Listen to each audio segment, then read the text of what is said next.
මගේ YouTube channel එකට ඔයාලා හැමෝම සාදරයෙන් පිළිගන්නවා. මේ වීඩියෝ එකෙන් මම ඔයාලට අරගෙන ඉන්නේ ඇකඩමික් එසේ එකක් කොහොමද හරියටම ස්ට්‍රක්චර් එකට අනුව හදාගන්නේ කියන එක. මේක ගොඩක් වැදගත් වෙනවා ඇකඩමික් රයිටින් වලදී. අපිට essay type assignments කරන්න වෙනවා. එතකොට essay type questions වලට answers ලියනකොට, ඒ වගේම essays ලියනකොට අපි හරියටම ස්ට්‍රක්චර් එකකට essay එක ලියන ගොඩක් වැදගත් වෙනවා. ඒව නැති වුණොත් අපිට කියන්න ඕන වෙන අයිඩියා එක හරියටම අපිට කියා ගන්න බැරි වෙන්න පුළුවන්. අපිට හරියට කරුණු ගොනු කරගන්න බැරි වෙන්න පුළුවන්. මෙතනදී කතා කරන්නේ මම 5 paragraph essay එකක් ගැන. ඒ කියන්නේ අඩුම තරමේ essay එකකට 5 paragraphs තියෙන්න ඕනේ. ඒ කියන්නේ introductory paragraph එකත් conclusion එකත් ඇරුණාම body paragraphs 3ක් තියෙන්න ඕනේ. ඒ වගේම තමයි අපේ essay එක ස්ට්‍රක්චර් එකට අනුව හදා ගන්නකොට අපිට ගොඩක්ම වැදගත් වෙන දේ තමයි essay එකේ central idea එක. අපි කියන්න බලාපොරොත්තු වෙන මේන්ම idea එක මොකක්ද කියන එක. ඒ තමයි thesis statement එක.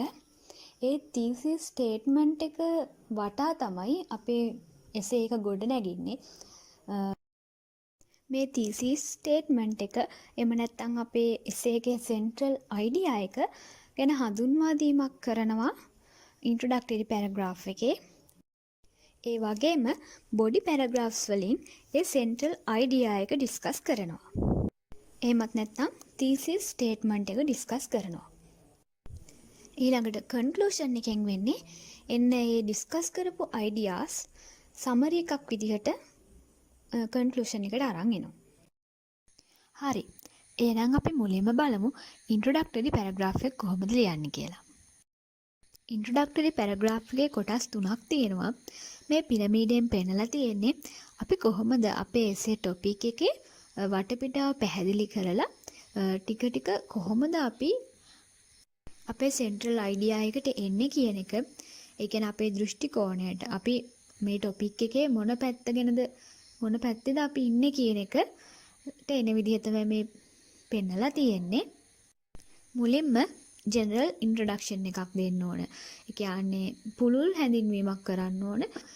එතනදී අපි අපේ මතය කියන්නේ නැහැ. සාමාන්‍ය හැඳින්වීමක් විතරයි කරන්නේ. ඊළඟට අපිට topic එක ගැන කතා කරන්න පුළුවන්. හැබැයි මෙතනදිත් අපි අපේ මතය කියන්නේ නැහැ. මෙතනදී topic එක විශ්ලේෂණය කරන්න පුළුවන්.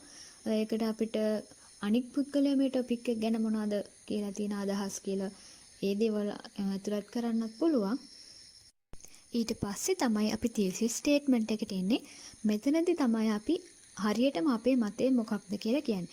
කියන්නේ මොන topic එකක් දීලා තිබුණත් අපි කතා කරන්නේ අපි අපේ essay එකේ ඉස්සරහට කතා කරන්නේ මෙන්න මේ කියන කතා කරන දේ තමයි මෙන්න මේ කියන thesis statement එකේ අන්තර්ගත වෙන්නේ. හරි. එහෙනම් අපි බලමු මේ example එක. මේ essay එකේ topic එක තමයි qualities of a good friend. හොඳ යාළුවෙක්ගේ ගතිගුණ. එහෙනම් අපි බලමු මේ essay එක කොහොමද ලියලා තියෙන්නේ කියලා. මේ තියෙන්නේ essay එකේ introductory paragraph එක. අපි බලමු general introduction එක මොකක්ද කියලා. Friends are the people we let into our world of lives. යා කියනවා අපේ විසින් පවුරු බැඳගත් ජීවිතයට අපි ලං කරගන්න පුද්ගලයන් තමයි යාළුවන් කියන්නේ කියලා. ඊළඟට narrowing down. ඊළඟට කියනවා they are the people we know well and with whom we have a bond of mutual affection.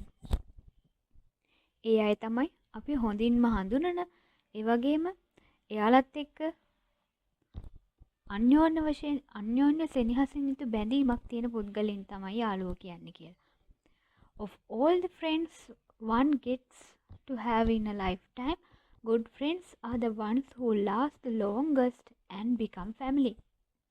යම් කිසි පුද්ගලයෙක් ජීවිත කාලය තුළම හම්බ වෙන යාළුවන් අතරින් හොඳ යාළුවෙක් කියලා කියන්නේ දිගටම අපිත් එක්ක ඉන්න අපේ පවුලේ කෙනෙක් වගේ බවට පත් වෙන කෙනා තමයි හොඳ යාළුවෙක් කියන්නේ. A good friend is fun to be with and brings out the best in their friends. හොඳ යාළුවෙක් එක්ක ඉන්න එක හරිම විනෝදයි. ඒ වගේම එයාලට පුළුවන් තමන්ගේ යාළුවා තුල තියෙන හොඳම දේ එළියට අරගන්න. ළඟට කියනවා the list of qualities making up a good friend is endless and depends on the individual. යම්කිසි පුද්ගලයෙක් හොඳ යාළුවෙක් වාට පත් කරන හොඳ යාළුවෙකු බිහි කරන ගුණාංග නිමක් නැහැ. ඒ වගේම ඒක ඒ පුද්ගලයා මත රඳා පවතිනවා කියලා. ඒ තමයි narrowing down එක. ඊළඟට එනවා thesis statement එකට. However, being dependable, being a good listener and being thoughtful are some of the most important qualities that set apart a good friend from a mere friend. එයා කියනවා ඒ කෙසේ නමුත් විශ්වාසවන්ත වීම, හොඳ සවන් දෙන්නෙක් වීම සහ යාළුවා ගැන හිතන ගතිය ඒ ගති ලක්ෂණ වලින් ඒ ගති ලක්ෂණ තුනේ හොඳ යාළුවෙක් නරක යාළුවෙක්ගෙන් වෙන් කරලා අඳුන ගන්න පුළුවන් කියලා එයා කියනවා. දැන් ඔයාලට තේරෙනවා ඇති මේ එක්සැම්පල් එක දිහා බැලුවාම ජනරල් ඉන්ට්‍රොඩක්ෂන් එකකින් පටන් අරන් කොහොමද ටික ටික ඒ රයිටර්ගේ අයිඩියා එක එයාගේ ඔපිනියන් එකට එන්නේ කියලා. එතකොට මේ එසේ එකේ ටොපික් එක තමයි qualities of a good friend. එතකොට ජනරල් ඉන්ට්‍රොඩක්ෂන් එකේදී පොදුවේ කියලා තියෙන්නේ යාළුවන් කියන්නේ කවුද කියන එක. ඊට පස්සේ ඒක narrow down කරලා තියෙනවා. ඊට පස්සේ එයා කියනවා හොඳ යාළුවෙක් කියන්නේ කවුද කියලා. ඊට පස්සේ තමයි එන්නේ මාතෘකාවට. qualities of a good friend කියන එකට එන්නේ ඊට පස්සේ thesis statement එකේදී. මේ තමයි introductory paragraph එකේ structure එක. මේ thesis statement එකෙන් කියවෙන්නේ අපි ඊළඟට අපේ body paragraphs තුනෙන් කියන්නේ මොකක්ද කියන එක. එතකොට අපේ පළවෙනි body paragraph එකකින් කියන්නේ being dependable කියන ලක්ෂණය ගැන කතා කරන්නේ. ඊළඟට දෙවෙනි එකකින් කතා කරන්නේ being a good listener කියන එක ගැන. ඊළඟට කතා කරන්නේ being thoughtful කියන ගති ලක්ෂණය ගැන. හරි. එහෙනම් අපි බලමු thesis statement එකක් කියන්නේ මොකක්ද කියන එක. thesis statement එක කියන්නේ අපේ essay එකේ main idea එක. ඒ කියන්නේ essay එකේ controlling idea එක. කොහොමද essay එක ගොඩ නැගෙන්නේ කියන එක thesis statement එකෙන් කියවෙනවා. එතන තියෙන්නේ writerගේ opinion එක. එහෙම නැත්නම් writerගේ argument එක. writerගේ මතය, තර්කය, එහෙම නැත්නම් writer මාතෘකාව සම්බන්ධයෙන් මොන පැත්තද නියෝජනය කරන්නේ? මොන මතයද එයා දරන්නේ කියන එක තමයි thesis statement එකෙන් කියවෙන්නේ. ඊළඟට ඇයි අපි thesis statement එකක් ලියන්නේ? thesis statement එක හරියට thesis statement එකක් අපි essay එකේ ලියලා තිබුණොත් අපේ readerට හොඳ අවබෝධයක් ලැබෙනවා අපි essay එකේ ඉස්සරහට කතා කරන්නේ මොකක්ද කියන එක. අපේ essay එක මොකක් ගැනද කියන එක ඒක එයාලට හොඳ අවබෝධයක් ඇති වෙනවා. ඒ වගේම essay එක ලියන අපිට ඒක ගයිඩ් එකක් වෙනවා. අරමුණුගත වෙලා ඉන්න ඒක හොඳ ගයිඩ් එකක් වෙනවා. ඒකට අපිටම තේරෙනවා අපි මොකක් ගැන ලියන්න ඕනේ කියන එක. එතකොට ඒ විදිහට තමයි අපි ස්ට්‍රක්චර් එක හදා ගන්න ඕන. අපි ඉස්සරහට ලියන්නේ මොකක් ගැනද කියන එක. ඊළඟට අපි කොතනද thesis statement එක ලියන්නේ? thesis statement එක තියෙන්නේ introductory paragraph එකේ අන්තිමට. ඊළඟට බලමු කොහොමද මේ thesis statement එක ලියන්නේ කියලා. මම කලින් කිව්වනේ thesis statement එක කියන්නේ writerගේ opinion එක. කියන්නේ මතය, එයාගේ තර්කය, එයා මොන පැත්තද නියෝජනය කරන්න කියන එක කියලා. එහෙනම් අපිට පුළුවන් thesis statement එක statement එකකින් පටන් ගන්න. අපේ මතය මොකක්ද කියන එක කියලා පටන් ගන්න. ඊට පස්සේ අපි කියනවා අපි මේ මතය දරන්න හේතු මොනවාද? ඒ මතයට සපෝට් කරන පොයින්ට්ස් 3ක් කියන්න ඕන. හැබැයි අපි මේ ඔක්කොම තනි සෙන්ටෙන්ස් එකක් ඇතුලේ ලියන්න ඕන. එහෙනම් අපි අපේ ස්ටේට්මන්ට් එකත් සපෝටින් පොයින්ට්ස් සම්බන්ධ කරන්න කන්ජන්ක්ෂන් එකක් පාවිච්චි කරන්න පුළුවන්. උදාහරණයක් විදිහට ගත්තොත් ටීම් වර්ක් කියන ටොපික් එක අපි ටීම් වර්ක් කියන ටොපික් එක සම්බන්ධයෙන් අපේ මතය තමයි team work boosts creative productivity inside a group. අපේ මතය තමයි ටීම් වර්ක් මගින් කණ්ඩායමක් ඇතුළත ඵලදායීත්වය වර්ධනය කරනවා. ඊළඟට අපි කියන්න ඕනේ ඒකට අපි මේ මතය දරන හේතු මොකක්ද කියලා. ඒක අපි සම්බන්ධ කරනවා as කියන conjunction එකේ මෙතන සම්බන්ධ කරලා තියෙනවා. ඊට පස්සේ හේතු ටික කියනවා. හේතු තුනක්. It enables creativity, improves trust and saves time. මොකක් නිසාද අපි මේ ඵලදායීතාවය වර්ධනය වෙනවා කියලා කියන්නේ? මොකද ටීම් වර්ක් මගින් නිර්මාණශීලීත්වය වර්ධනය වෙනවා. ගෲප් මෙම්බර්ස් අතර ට්‍රස්ට් එක විශ්වාසය වර්ධනය වෙනවා වගේම කාලය ඉතිරි වෙනවා කියන එක. මේ තමයි ටීම් වර්ක් කියන ටොපික් එකේ තීසිස් ස්ටේට්මන්ට් එක. ඊළඟට අපි බලමු තීසිස් ස්ටේට්මන්ට් එක ලක්ෂණ මොනවද කියලා. පළවෙනි ලක්ෂණය තමයි තීසිස් ස්ටේට්මන්ට් එකක් කියන්නේ තනි සම්පූර්ණ සෙන්ටන්ස් එකක්. ඒක ප්‍රශ්නයක් වෙන්නත් බෑ, ක්වෙස්චන් එකක් වෙන්නත් බෑ, සෙන්ටන්ස් ෆ්‍රැග්මන්ට් එකක් වෙන්නත් බෑ. ඒ කියන්නේ වාක්‍ය ඛණ්ඩයක් වෙන්නත් බෑ. උදාහරණ විදිහට ගත්තොත් අපි මේ සෙන්ටන්ස් දෙක බලමු. පළවෙනි එක regular exercises as a means of releasing tension, increase strength of the body and reducing the risk of diseases. ඔයාලා මේ වාක්‍ය බලුවම මොකක්ද හිතෙන්නේ? මේ වාක්‍යයේ කිසිම අගක් මුලක් නැහැ. මේක වාක්‍ය ඛණ්ඩයක්. ඒ වගේම මේ වාක්‍යයට verb එකක් නැහැ. එහෙනම් මේක complete sentence එකක් නෙවෙයි. එහෙනම් මේ sentence එක thesis statement එකක් වෙන්නේ නැහැ. ඊළඟ එක බලුවොත් doesn't regular exercises as a means of releasing tension, increase strength of the body and reducing the risk of diseases. ඔයාලට පේනවා මේ sentence එක ප්‍රශ්නයක්. එහෙනම් ඒකත් thesis statement එකක් වෙන්නේ නැහැ. අපිට ඒ sentences මේ විදිහට නිවැරදි කරන්න පුළුවන්.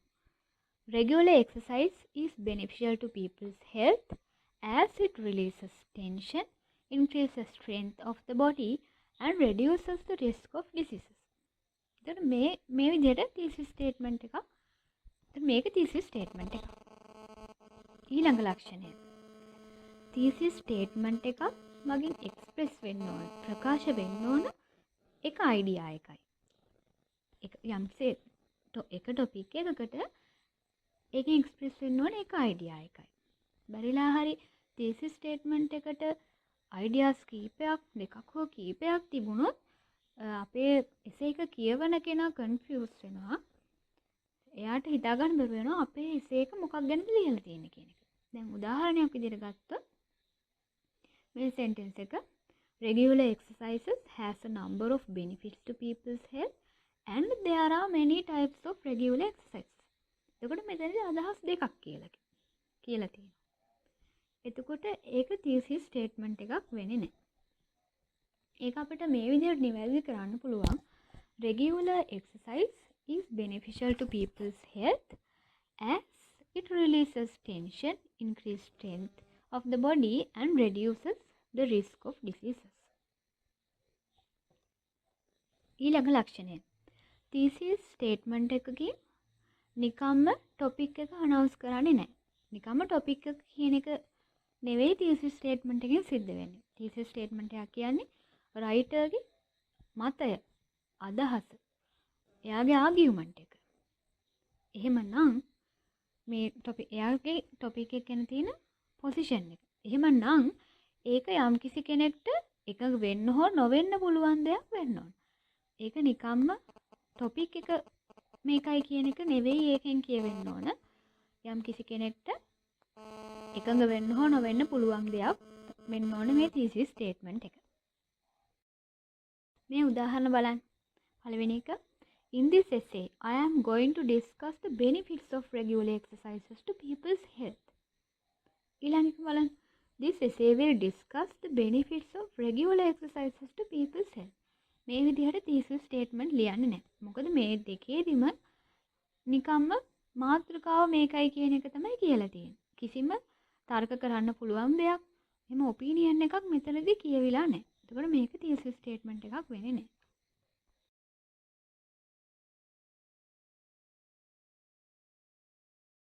ඊළඟ ලක්ෂණය. A thesis statement should be specific and it should avoid vague language. thesis statement එක හරිම ස්පෙસિෆික් වෙන්න ඕන. එතනදී අර අපැහැදිලි වචන පාවිච්චි කරන්න එපා කියලා කියන්නේ. හරියටම පැහැදිලි වචන පාවිච්චි කරන්න කියන. මේ එක්සැම්පල් එක ගත්තොත් regular exercise is good. regular exercise is good to people's health. ඊට පස්සේ ඊටු ටික එහෙම ලියලා තියෙනවා. මට highlight කරන්න ඕනේ මේ good කියන වචනේ මෙතන පාවිච්චි කරලා තියෙනවා. ඉතින් මේ good කියන වචනේ මෙතන පාවිච්චි කරාම හරිය clear idea එකක් එන්නේ නැහැ reader ට. ඒ වෙනුවට අපි මෙතන හරි වචනේ පාවිච්චි කරොත් regular exercise is beneficial to people's health as it releases tension, increases strength of the body and reduces the risk of diseases. මෙතන good වෙනුවට beneficial පාවිච්චි කරලා තියෙනවා. දැන් මේ essay එක ලියන්නේ exercise කරන එකේ benefits ගැන නම් අපි මේ beneficial කියන වචනේ පාවිච්චි කරාම reader ට තේරුම් ගන්න පුළුවන් වෙනවා අපි කතා කරන්නේ essay එකේ මේ exercise කරන එකේ benefits ගැන කියලා. සිංහල භාෂාවේ තියෙනවා අපි සමහර වචන ලියනකොට පාවිච්චි කරන්නේ නැහැ ඒ විදිහටම. ටිකක් ෆෝමල් විදිහට පාවිච්චි කරන වචන තියෙනවා. ඒ වගේ ලිස්ට් එකක් මම description box එකේ දාන්නම්. ඒකට ඔයාලට බලා ගන්න පුළුවන්. එතකොට මේ වගේ vague language එකක් තියෙන thesis statement එකක් හොඳ thesis statement එකක් වෙන්නේ නැහැ. හරි මෙතනින් characteristics ගැන කතා කරලා ඉවරයි. මේ ගති ලක්ෂණ වලින් ඔයාලට අඳුර ගන්න පුළුවන් thesis statement එකක් කොහොමද සාමාන්‍ය sentence එකකින් වෙනස් වෙන්නේ කියලා. ඒ වගේම හොඳ thesis statement එකක මෙන්න මේ වගේ හොඳ specific words තියෙනවා conjunctions විදියට conjunctions වලට පාවිච්චි කරන්න පුළුවන් thesis statement එක ලියනකොට because, since, as, however, although, unless, so, though මේ වගේ වචන පාවිච්චි කරන්න පුළුවන්. මේ වචන පාවිච්චි කරපු examples ගැනත් මම කතා කරනවා. හැබැයි මේ වීඩියෝ එකේදී කතා කරොත් ගොඩක් දිග වැඩි වෙනවා. ඒ හින්දා මම වෙනම වීඩියෝ එකකින් ඒ ගැන කතා කරන්නම්. ඒ වගේම අපි මේ introductory paragraph එකේදී thesis statement එකෙන් කියන හැමදේම අපේ essay එකේ body paragraphs තුලදී පැහැදිලි කරන්න ඕන. අනිවාර්යයෙන්ම පැහැදිලි කරන්න ඕන. ඊළඟ වීඩියෝ එකෙන් මම කතා කරනවා මේ paragraphs body paragraphs කොහොමද ලියන්න ඕන කියන එක. එහෙනම් මේ වීඩියෝ එක බලුවට ඔයාලා හැමෝටම ස්තුතියි.